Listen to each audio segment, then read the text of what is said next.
Hello, guys. Welcome to the continuing part of our building a realistic game character movement using Rive. In case you guys don't know, Rive is actually like a full game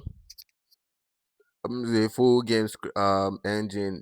with the scripting that we have, there's really nothing stopping us from being able to actually like build really good arcade games, so whatever game you have in mind using Rive. So let's get started to the continuing part of that tutorial. So as you can already tell, this is me basically trying to mess with a lot of things. Don't worry, I'm just going to go ahead to close this, and I'm going to delete this from our script. Alright, so I'm just going to go ahead to clear. So the first thing, if you notice, I actually made a change to our view model. In the last video, we only had five properties. We have like a number property, a boolean property, a number property, and four boolean properties. But we've gone ahead to include new two new number properties, which is x position and y position. And the major reason why I had to do that was basically just to so I could feed in the position of our solo object to our view model. And how to do that is very simple. What you just need to do is click on view model, create a new one, select number, and then all you just need to do is rename it to exposition, right? And then duplicate. Now, once you've done that, I'm just going to go ahead to delete that because I don't need that. So I already have mine here. So what you just need to do is come to solo, your actual stuff, and then come to update bind, or let me bind so I show you how it's going to look like. So if you click on data bind, and then you're going to choose x position for the x position, then you're going to data bind, choose y position, sorry, update bind, y position to the y position. The reason why it's showing update bind for me was actually because I'd already done that ahead of time. So now let's go to what we have. So when we try to preview our data bound, what's currently going on is that our box is back to 0.0, and let's continue. So I'm just going to go ahead to create a script, and I'm going to create a node script. Now, the reason why I'm going to use a node script because Rive provides us with about 6 or 7 categories, types of scripts, and the node script is actually like the most powerful of all. And the major reason why the node script is really powerful is actually that it is not bounded. It doesn't have any limit. Well, the only limit is the context of Rive. Let's say things that you're not yet can't do with Rive yet, and also one of the limits I think is that you can't currently use script to generate text directly on your artboard. So it's it's one of those limitations, and as much as you walk around scripts, you get really get okay where the limitations are. So let's move forward. So go ahead to create a node script. I'm going to do that. So of course, you have layout script. Since this is not like a tutorial, full-blown tutorial on scripting, we could create I could create another tutorial where I actually explain scripting in depth and the use of different scripts, and I could showcase what you could do with different script and how to do different things. But since that's not that, I'm just going to go ahead to so this tutorial is not going to be super long. I'm just going to go ahead to create a node script, and node scripts, all you have within the node script is pretty much very simple. It's like a template. Every single script that Rive provides for you, except for the blank script, has a template within it, and all you just need to do is follow the template, right? Once you actually follow the template, every block of code already tells you what you can actually do within it. Now, so just for a quick overview, I'll try not to go very deep into this because of time. I really want people to be able to watch this video, simply make their game, and if there is a need for other video to fully explain, when I drop this on the Telegram community, you can get to vote on, oh, do you need a video on scripting or whatever. All right, so let's just get started. So the first thing you see here is type my node. And what does this mean? It actually means that there's a type called my node, and that you can include things within. So let me break this down to you. So in programming, we have what we call data types, and data types includes boolean, strings, numbers, integers, decimal point. And different there are different data types. So a boolean actually takes two values, true or false, right? And you have enums, lists, etc. So you have different data types, and because of the way Luau is as a scripting language, it is very much, it's so much built into it. The idea of types is very much built into it, because if you if you type in number, let's say we declare a variable local x equals 1, and then I go to say type print, so just so it does this print type type and I'm going to open bracket x. Oh, x. So what it should do is that it should show me precisely what type is. So you can already see the moment I save it, it's showing me on the fourth line one for that, type what I have is a number. So what happens if I try to change this to a string? So let's say I, just type string. Or let me not try string, because that's, let me try female. Female. So it's going to probably recall an error, alright, because it thinks it's there. So let's say I impute this into a parenthesis. All right, so by now it already knows that this is a string. So print, you can see in my new stuff is showing string. So one thing with um Luau is that it's very much like dependent on type, such that sometimes if you do not for instance, now when I'm doing all this, I didn't try to tell it that, oh, this x is a string.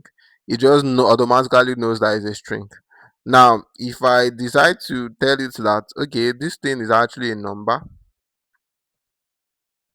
and you tell it that is a number by putting this colon, and then telling it that, oh, the type of value that this data type, this variable x is going to encode is a female, is a string.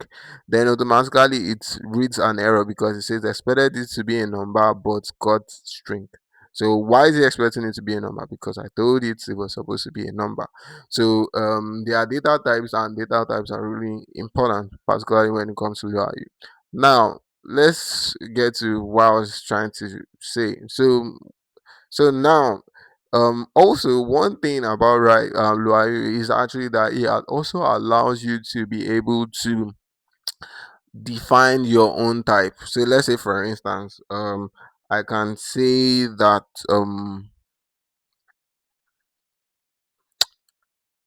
I can say that type.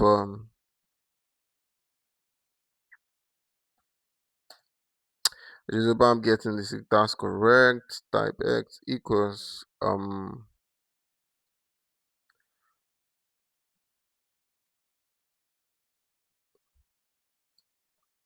you are. Then so I said type X equals you are. Then I'm now coming to come and say that X, if I come to say look X, I think I'm getting something not correct here. So give me a bit. Let me quickly pull up a reference from the Roblox Roblox scripts, Roblox documentation. This is actually really comes in handy, particularly anytime you're coding. You always want to check, so you be sure that you got everything. Yep. And I want to check features, type coercion. Eh, type coercion, type checking. All right, good. Type checking. So basically, where is it?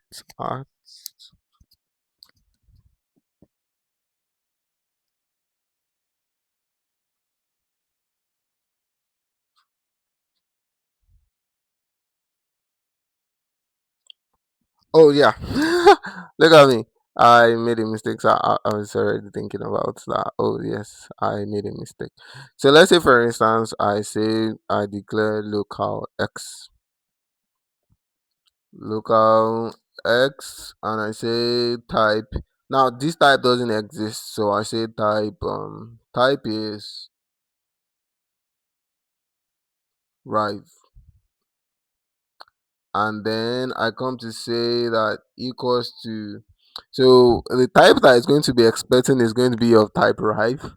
So the moment I say something else and say, okay, this is 3, it's going to give me an error because it says it's expecting it to be a type of Rive, but it's getting a number. So Rive allows you, Luau allows you to be able to just create arbitrary, types, and and all that.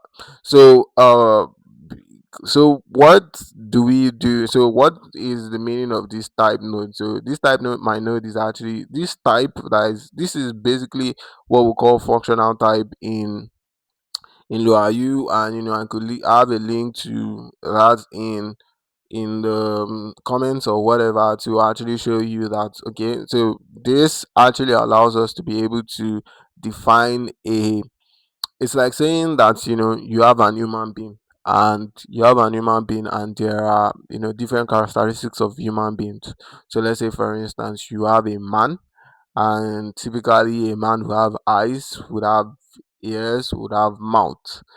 And so so let's say, for instance, we have man, and that's like basically like the component of like man, right? But then you can make it such that man is like a generic thing, such that any other person can take on man. So, for instance, I'm a man. My name is Barnabas. You, wherever you're watching me, whether your name is whatever, you're also a man as well. So that means every single thing that applies to men actually applies to you, and that's basically what type my node is. So the moment you say type my node, you're already saying that, oh, there is this entity called my node, right? And within this parenthesis is where you declare anything that is a property of my node.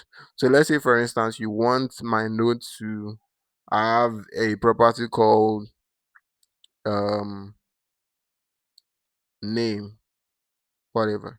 You can come and say, okay, my node is supposed to have a name, oh, and then you go name. So you then declare what the type of name is. What's the type of what the type of name is. So you can come here and tell it that it's supposed to be a string. Then you can say my node is supposed to have a age, and you can just give it number. Now it's going to be giving me an error. So, and the reason why it's doing that because I didn't put a comma. All right. So, um, commas are not necessary, particularly when you're like all these, semicolon and stuffs are not necessary when you're typing you are you, as long as you indent, like you go to the next line. But it's very important sometimes when you're declaring multiple things at the same time. So let's say for instance you want to declare like um value for variable for a certain set of variables on the same line. You need to use commas to actually separate them, so it's not going to give an error. So that said, we have that. So basically it's taking everything as the same bunch. It's basically within an array. So you can say it's supposed to have age, you can say it's supposed to have sex, which is really a tricky thing these days. Sex, and we call it, let's say, um that's supposed to be string. So now to string. So now, so once you already declare that, let me go ahead to save this. When you already declare that, what that means is that you can come to say, so you don't need to go through all that stress. You can just come to local and say local x. But the moment you say local x and you say this is type my node, it's already expecting that you can do x dot age equals to 1. You can do x dot name equals to, so you get the idea. So the idea is anytime you have type my node, basically you have something that has all of whatever parameters that you actually have within it. So I hope that's really clear. So sorry about that. Okay. So that said, okay, so I'm basically thinking, yeah, that he wanted me to return all this name and all that in in the whatever. So that comes in handy. So just to explain that, so of course, so that's what type is. So whatever it is that you make available in my node is going to be available here. Whatever you make available in my node is going to be available here. Whatever you make available in my node is going to be available here. So that's it. So now basically just to quickly explain all these different parts. So function init is actually basically where you declare everything that you want to have. So let me quickly run through what we want to do. So the first thing we want to do is just to, let's say we have goals, then we have what we call number one. So the first thing is we need to get position, get x and y position of our solo. So next thing we want to do is to, of course, determine the velocity of, determine speed of our character. So what's the third thing we want to do? The third thing is we want to multiply the speed time by speed. So of course get x, y and y position of our solo. We also need to get get when the directions, each directions are pressed. So that's B of that one. So I think because I don't want to go ahead to sort everything out again. So multiply time by speed by time to get distance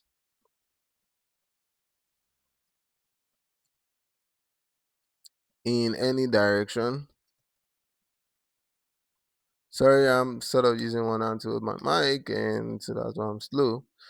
So fourth is that what add the distance, add or subtract the distance, because that it can be adding or subtract. add or subtract distance from add or subtract distance from the position, the current position, to give a new position.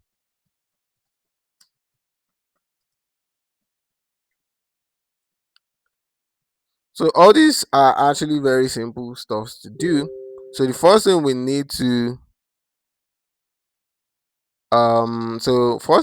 do is get x and y position of our solo, and we need to determine the speed of our character. Actually, determining the speed of a character is like is like the first easy thing that we can do. So what we can basically do to get that done is to say, come to declare a variable, say local speed equals, let's say, 3. So now, right, and notice it's going to give me an error. It says it's not like an error, it says variable speed is never used. So that means it's just trying to say, okay, why are you declaring something that you have not used or you're not using? So basically, so when we have that, so all we need to do now is I want to declare local x position, which is supposed to be the variable that will hold our x position, and I also want to declare y position. Notice I'm like carefully spelling, and then I want to go ahead to declare our local. So you can basically declare all your variables in one line. So I'll just declare all the variables I need. So I'm going to declare a variable for a boolean. So the reason why I'm able to declare them on one line is just because I have, like, I'm separating them by commas. So I need to. Sorry, I'm going to have to clip my mic to my my shirt now, so I can easily, like, just type. So I'll be moving faster.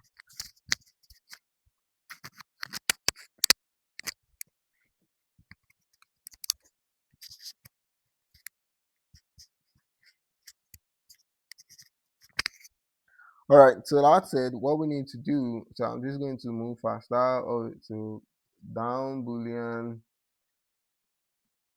Then we are going to have left boolean. Then we're going to have right boolean.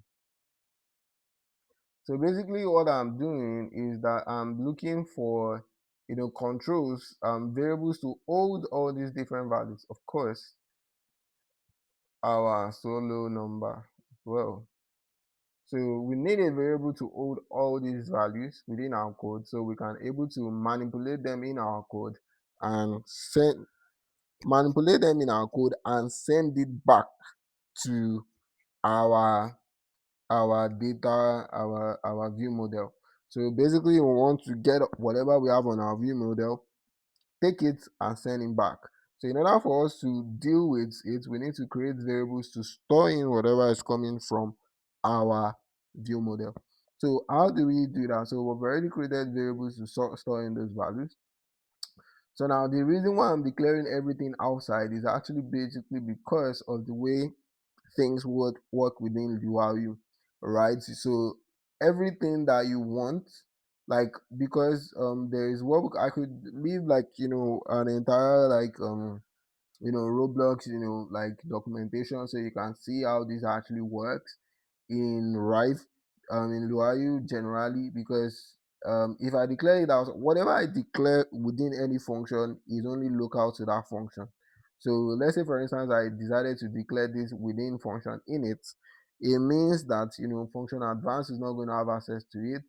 Function update is not going to have access to it. Function draw also as well will not have access to it. So I want every of these functions to be able to have access to it. So that's the reason why I'm declaring it outside of everything. I've noticed that I didn't add any number to it. So I didn't try to initialize it to say, oh, this thing is this. And the reason why I want to do that is because so that by the time I'm done with whatever I'm doing in function init, you can send the value back to this top, and then because whatever I have here, I can affect the value of what is outside of a function, right, with something that is inside the function. But what I can't do is that I can't have access to something that is within a function, right? Once I already make it a local variable, it's like a scope thing, all right. I won't be able to have access to whatever it is that's going on within the function, but I can send something out of the function. So let's say for instance, so now we need to okay, so one other variable I need to declare is I need a variable to help me hold our view model. So I'm going to say VMI as well. So I've declared all those variables. And so what I need to do is that I'm going to say VMI. So notice that when I'm writing VMI, I'm not writing local again, because by the time I'm saying VMI, I'm making reference to this VMI that's already here, that is already a local variable. But if I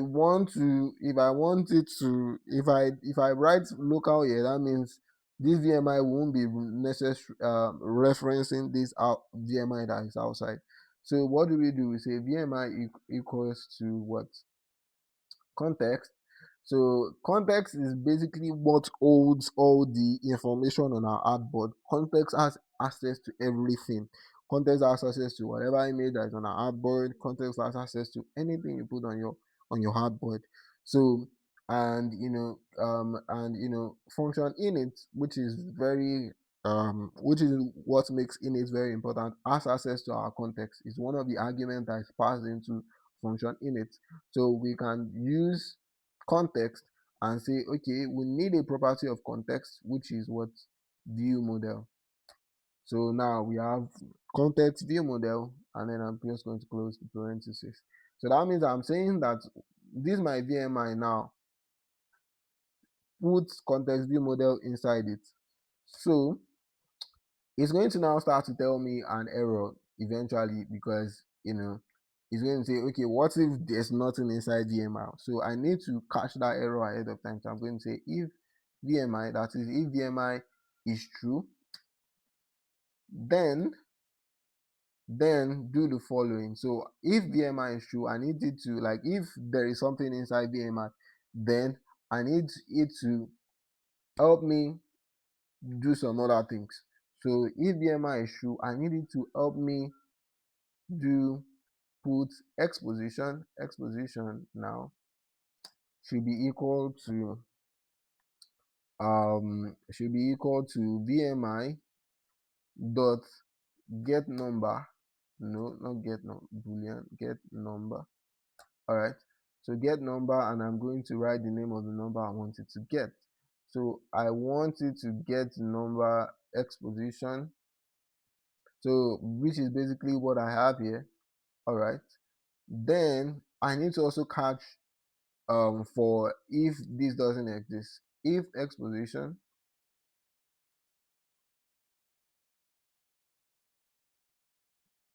then print. So I want to know if exposition is active, exposition is gotten. Okay, good. So I'm going to keep on doing that. So I'm going to say y position now. Y position equals to VMI dot get number, and then I'm going to say y position. I just hope at this point I'm not talking to myself, because I have that bad habit. Okay, good. So I'm going to say if y position, then print y position is gotten. Good. So so let's go ahead, right? Then let's declare for our remaining variables. I'm going to say or boolean equals to vmi dot get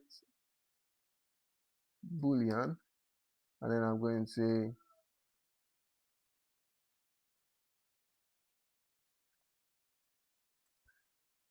say get boolean up control CRL. Then I'm going to say if up boolean. Then I'm going to have to tell you what to do. I'm going to say then print. So this is all just to be sure that it's actually getting that input from our view model. So let's say for instance I do print. Okay, so yeah, print up boolean is up control is got good. Then I'm just going to copy and paste so I don't end up wasting my time. So I'm going to say down boolean now. So I need this to get down control. And I'm going to have to change this to down control. Then I'm going to copy and paste again. I'm going to say left boolean now. Then I'm going to say left control. Then I'm going to say left control. Then I'm going to do it one more time. Say right control. Then right control. Then right control is got good. I'm going to go ahead to save. Right, so sorry, I didn't change this. Good. So when we have that, did I change for down boolean? No. Good. So when we have that, all we just need to do, also we need to get for solo number. So I'm just going to copy for number here. I'm going to say Ctrl C, and I'm going to come down and Ctrl V. I'm going to say solo number. Solo number equals to VIL get number solo control. Then I'm going to say if solo number, then I'm going to say solo number is got. Oh, okay, I didn't put solo number is got, solo control is got. Good. Well, basically like in a good space, right? So you can basically run this to see what we have is correct. So I'm just going to print speed as well. Going to say print speed. Okay. Oh, sorry. Look at me. Print speed. Okay, good. And all our errors have disappeared. So if I decide to play this, oh no, it's not playing. I'm coming. Sorry, let's close this. It's not playing. Why? Because we don't have our node script attached to our it's not playing because we don't have our node script attached to our artboard. So I'm just going to do it to do that. So the moment I do that, look at it's showing me X position is gotten, Y position is gotten, solo control is gotten, and all this, and showing us that our what we're doing is accurate. So what do we need to do? Right, what do we need to do next? So in order for us to continue next, so I've already gotten all our variables, and what is currently happening is that every single thing here goes back to this. So let's say for instance I tell you to print, so at the end of all this, if I say print the value of, if I come here and say print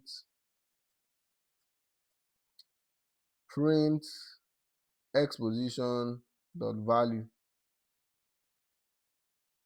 of course it's going to be showing me an error. So the value of property number could be new.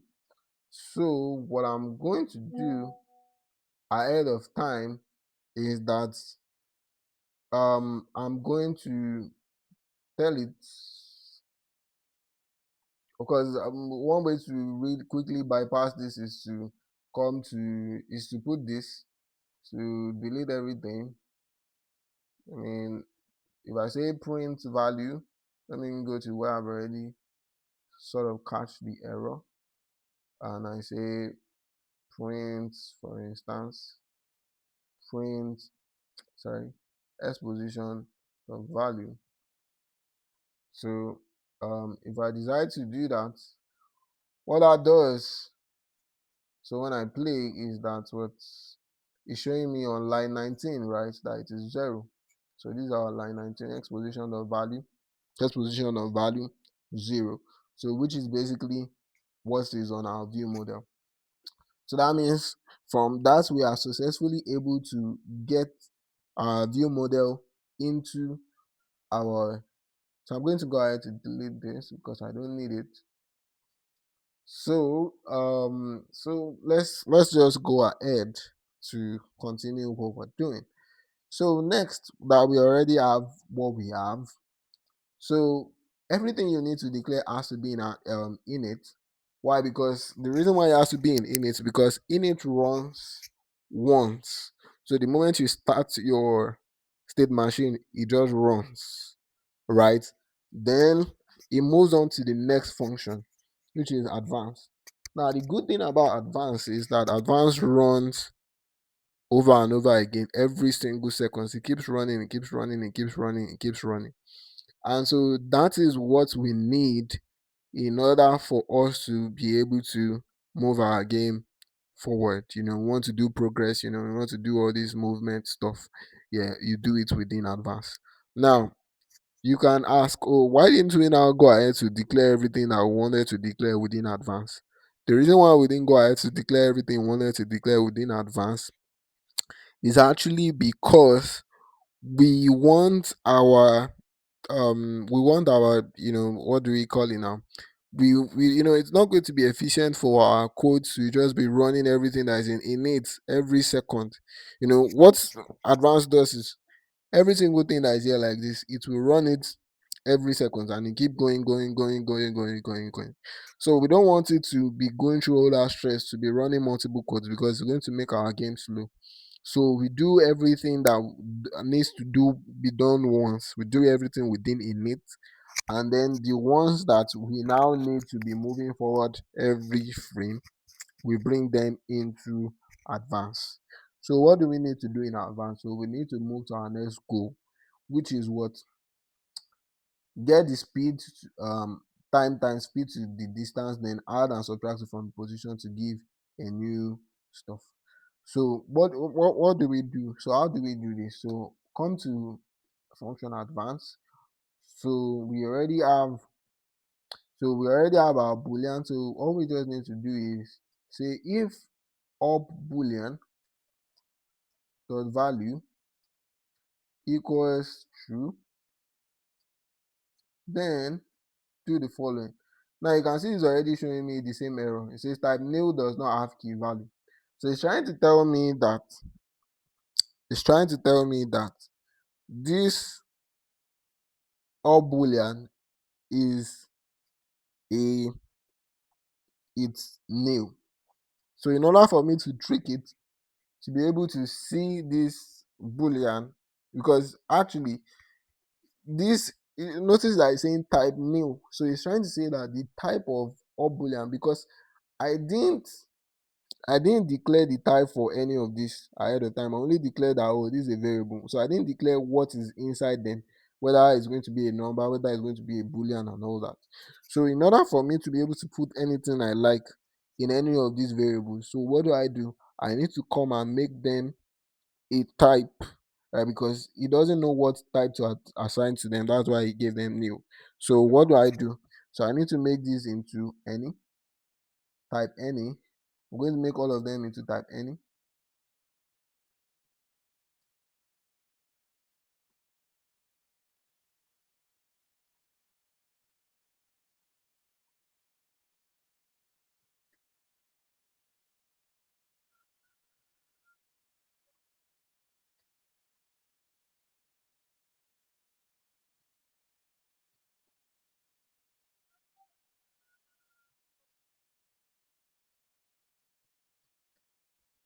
Good.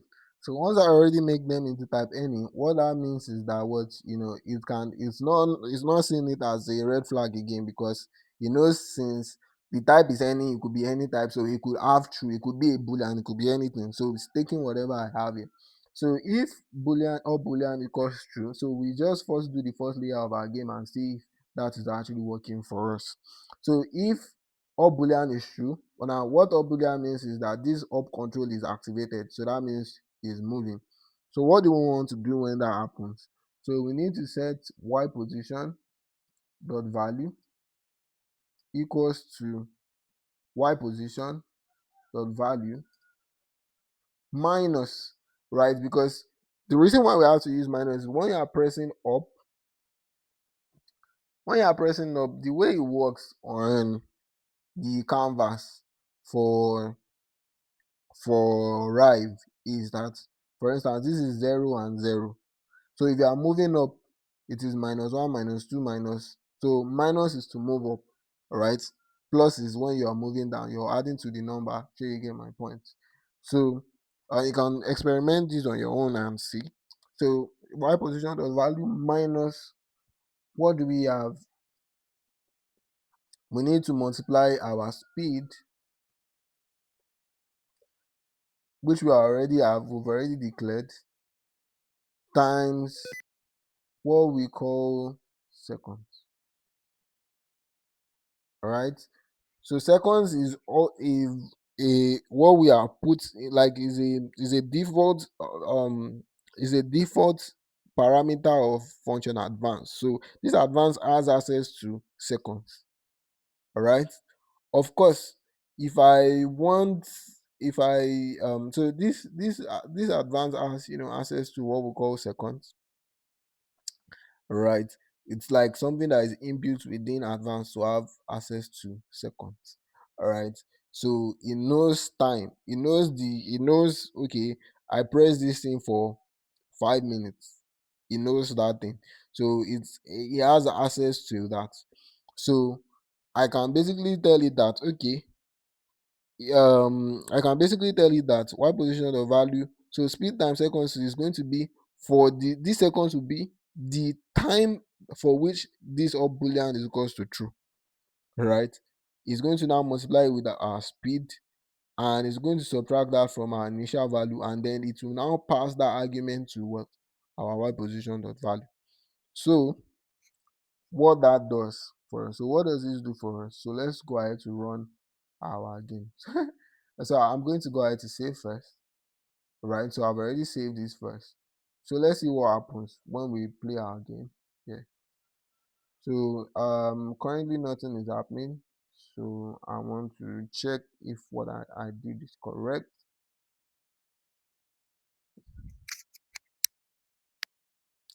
All right, I'll just pause. All right, so I figured out what was wrong was because this was set to false before. Now I deleted that and set it to true. Or you wouldn't know that because I actually paused the recording. I was trying to figure out what was wrong, and eventually I figured it out. So when you make it return true, I need to do is play, and then we see that going on. So let's just go to our stage and we press up. Notice that our box is moving up, and as we go down, our box is moving down. But it's doing so at a very slow rate. So I'm just going to go ahead to increase our speed to like maybe 10 or something. Okay, then I'm going to save that. Oops, oopsie doopsie. And I'm going to press play, come back to our stage. Notice that it's moving at a much more good. So having done that, the next thing we want to do is sorry. The next thing we want to do is let's go ahead, set up for the left and right as well. So when we set up for the left and right as well, what do we have?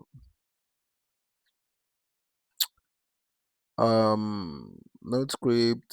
Sorry, let me just split my screen. And let me just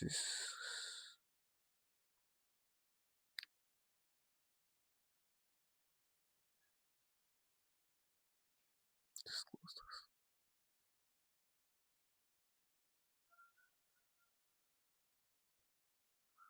that. Honestly, like, oh, why would they allow us to be able to shut this thing down? Because it's taking too much space. Okay, good. All right.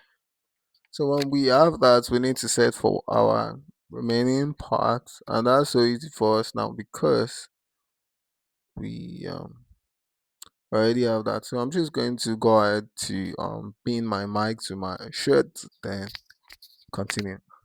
This is already long, but I don't know. Guess it's fun to watch a tutorial this long for this.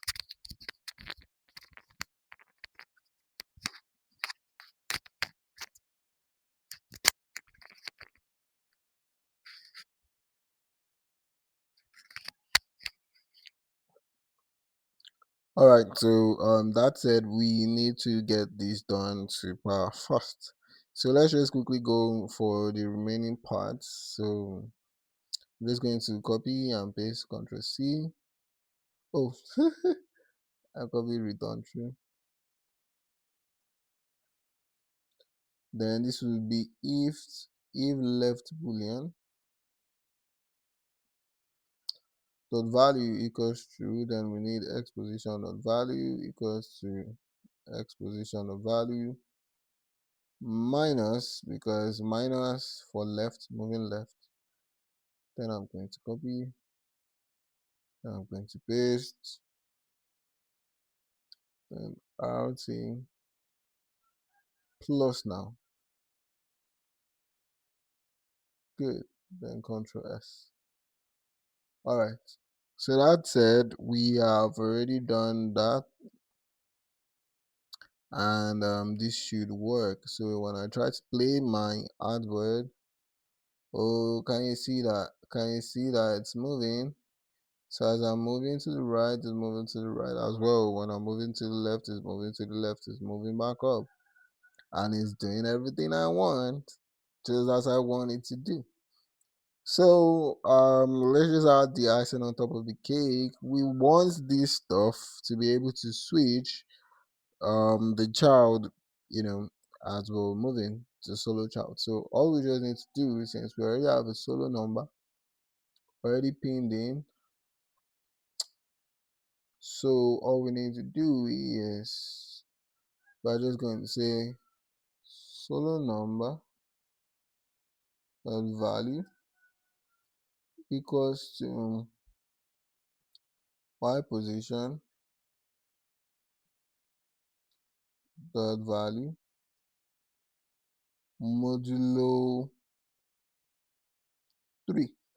Now you probably might be asking, okay, why exactly are we using modulo? And the reason why we're using modulo is because when you use modulo is very similar to divide, but it's different in the sense that, let's say for instance you do 4 divided by 3. The correct answer should be 1 whole number 1 over 3. However, if you do 4 modulo 3, the answer you get will be 1. Right, so that means you're not going to get 1 over 1 over 3, you rather get 1. So it only leaves the remainder. So, and this helps us to be able to cycle 1 2 3 0 1 2 3 0 1 2 3, and it keeps cycling instead of like it keeps cycling instead of, like, let's say for instance if we divide by 3. So what that means is that's only going to work for like maybe the first like 3 seconds or so. But if you for the first 3 attempts, right? For the first three, like for the first 3 seconds, let's say, right? But if you do modulo 3, what that means is that it's going to, like, keep cycling, keep cycling, keep cycling, and that's actually really what we want. So I'm just going to go ahead to copy that, and we are going to paste that here as well. we're going to paste that here, but we're going to have to change this to X. I'll just paste that here as well and change it to X as well. So I'm just going to Control S and notice what happens. Oh my. Can you see what's happening? So as I'm moving, it's also changing. As I'm moving, it's also changing. As I'm moving, it's also changing. As I'm moving, it's also changing. So this is actually the trick to achieving a realistic character movement within Rive. So see you in the next tutorial or next part of this tutorial where I plug in, you know, my or this tutorial is already long already. So yeah, I'll see you in the next tutorial where I actually bring in the rest, the actual character and just plug it into this particular stuff. And I'm just hoping maybe I should just do that right now. So yeah, no, let me just do it in another video. All right, so take care of yourself.